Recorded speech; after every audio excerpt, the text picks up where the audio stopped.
ఓం నమ శివాయ. ఈరోజైతే మేము బస్లో కదిరి నరసింహస్వామి టెంపుల్కి అయితే వెళ్తున్నాము. సాయంత్రం 5 గంటలకు బస్సు ఎక్కామన్నమాట. 8 గంటలకి ఇక్కడ డాబాలో ఆగాము. ఇక్కడ ఆగి ఇక్కడ భోజనం చేసి తర్వాత ఇక బస్సు ఎక్కి కదిరికి అయితే వచ్చేసాము. 10 o'clock అయింది నైటు. ఇక్కడ అంగరంగ వైభవంగా బ్రహ్మోత్సవాలు అయితే జరుగుతున్నాయన్నమాట. స్వామివారివి చూడండి, స్వామివారిని ఇంత బాగా అలంకరించి లైటింగ్స్తో వేశారో 2 కళ్ళు చాలేదన్నమాట స్వామివారిని చూడడానికి, అంత బాగా అనిపించింది. అందుకే బయటే ఇలా వీడియోస్ అయితే తీశాను. బ్రహ్మోత్సవాలు రేపే లాస్ట్ డే అన్నమాట. అందుకే స్వామివారిని దర్శించుకుందామని వచ్చాము. మా ఫ్యామిలీతో నేను, మా వారు, పిల్లలు, అత్త, మరిది పెళ్ళాము, పిల్లలు అన్నమాట. ఇంతమంది వచ్చాము. చూడండి స్వామివారిని 70% ముస్లింలు పూజించే మన దేవుడు అంటే ఈ కదిరి నరసింహస్వామి అన్నమాట. నన్ను చూడగానే బయట మనకి ఇలా కనిపిస్తుంది టెంపుల్. వాకిలి చూడండి ఎంత పెద్దగా ఉందో. అలాగే మనకి 11 o'clockకి క్లోజ్ చేస్తారు టెంపుల్. ఒక చిన్న కిటికీ లాగా ఉంటుంది బయట. ఆ కిటికీలో నుంచి మనం రిక్వెస్ట్ చేస్తే వదులుతారనమాట. ఇదైతే లోపల నవ నరసింహ స్వామి క్షేత్రాల్లో ఒకటైన క్షేత్రం ఈ కాద్రి నరసింహస్వామి క్షేత్రం. కాద్రి అంటే అంటే విష్ణుపాదం, అద్రి అంటే పర్వతం అని అర్థం. అందుకే ఈ టెంపుల్ని కాద్రి నరసింహస్వామి టెంపుల్ అని పిలుస్తారు. ఇది అనంతపురం జిల్లాలో ఉంటుంది. ఇప్పుడైతే నైటు మేము ఇక్కడే స్టే చేసి ఇక్కడ పండుకొని పొద్దున్నే లేచి స్నానం చేసి తర్వాత స్వామివారిని అయితే దర్శనం చేసుకొని వెళ్దామని వచ్చామన్నమాట. ఇక్కడికి వచ్చిన తర్వాత ఈరోజే లాస్ట్ డేట్ కాబట్టి రేపు 1 గంటకి దర్శనం అని చెప్పారు. ఇంకా ఫుల్ షాక్ అయిపోయాము ఎలాగా అని. సరే ఇంత దూరం వచ్చాము కదా, ఇంకా స్వామివారిని దర్శనం చేసుకొని వెళ్దాము అని అనుకొని ఇక్కడ ఇంకా నైటు అక్కడ సాసల సిన్నమ్మ కథ అయితే చెప్తున్నారు డ్రామా ద్వారా. అక్కడ చెప్తుంటే అక్కడికి వెళ్ళామన్నమాట. కాసేపు కథ చూద్దాము అని అక్కడ సాసల సిన్నమ్మ కథ కూడా చూసి అక్కడే కాసేపు కూర్చొని అమ్మకు జరిగిన అన్యాయాన్ని చూసి బాధపడుతూ కాసేపు అక్కడే ఉన్నాము. తర్వాత అయితే నేను మా తోడుకోడలు ఇద్దరు ఇలా గాజులు వేయించుకున్నాము అక్కడే. ఇక్కడ నైటు నిద్రించామంటే మనకున్న నెగిటివ్ ఎనర్జీ అంతా వెళ్ళిపోయి మన మనము పాజిటివ్గా ఉంటాము. అంత మంచి క్షేత్రము ఈ కదిరి నరసింహస్వామి క్షేత్రం. ఇక్కడ సాసల సిన్నమ్మ కథ ఇదే అన్నమాట. ఇక్కడ అమ్మ ఏడుస్తూ అందరినీ రండి నాకు పసుపు కుంకుమ పెట్టండి అనేసి అమ్మ బాధపడుతుంది. ఇక్కడ చాలా బాధ అనిపించింది.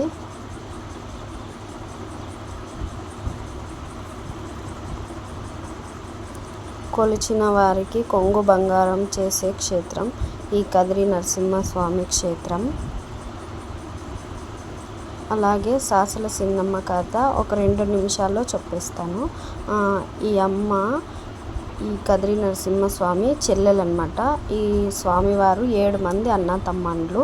7 మందిలో సాసల సిన్నమ్మ చెల్లెలి. ఈ చెల్లెల్ని సొంత మేనత్త కొడుకిచ్చి పెళ్లి చేస్తారనమాట.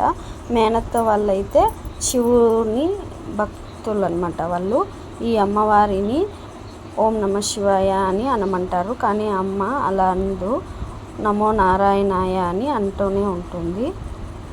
ఇంకా చేసేదేమీ లేక వాళ్ళ అష్ట కష్టాలు పెట్టి అన్నీ ఇది చేసి అమ్మని కొట్టి మా ఇంట్లో నుంచి బయటికి ధరమేస్తే అమ్మ ఏడ్చుకుంటూ వచ్చి ఇంకా మా ఇక్కడ కదిరిలోనే సెటిల్ అయిపోవాలని అడుగడుగున ఒక్కొక్క టెంపుల్ అయితే కట్టుకుంటూ వచ్చిందంట.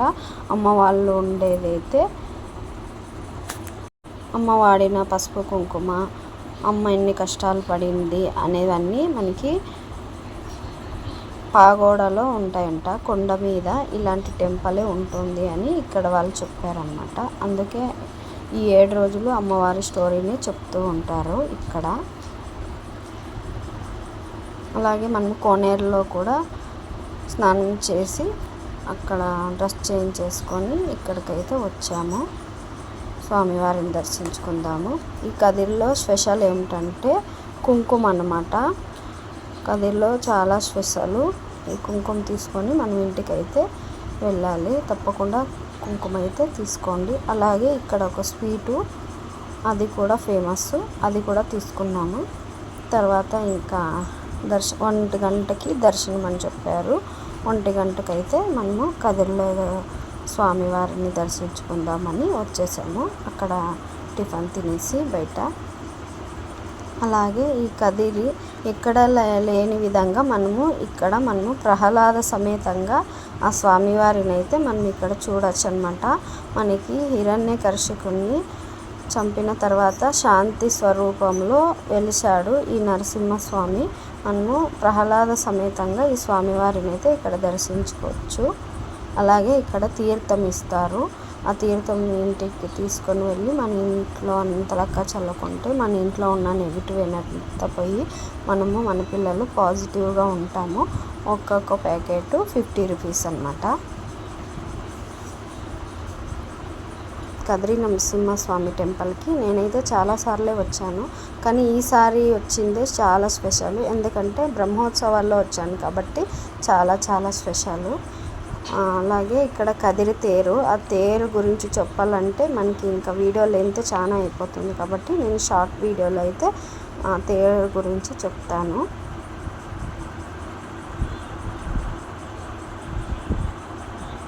మనకి ఇది ఎంట్రన్స్ నుండి ఇక్కడ తేరు దగ్గరికి వెళ్ళాలి. ఇక్కడ తేరు మనకి అయిపోయిన తర్వాత మనం వచ్చామని కాబట్టి ఇక్కడ తేరుకి మిరియాలు అలాగే దవనం తీసుకొని చల్లినామంటే మన మనసులో ఉన్న కోరిక నెరవేరుతుందంట. మనకి ఏ ఆరోగ్య సమస్య అయినా ఏ సమస్య ఉన్నా ఇవి వేసామంటే తేరు పైనకి నెరవేరుతుంది అని అంటారు.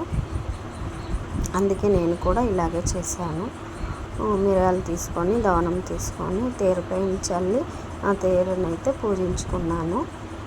తర్వాత మనము బ్యాక్ సైడ్ వెళ్తే ఇలా చూడండి, ఆ తాడులో మనకి పండుగ రోజు చల్లినటువంటి మిరియాలు అయితే దొరుకుతాయి అన్నమాట.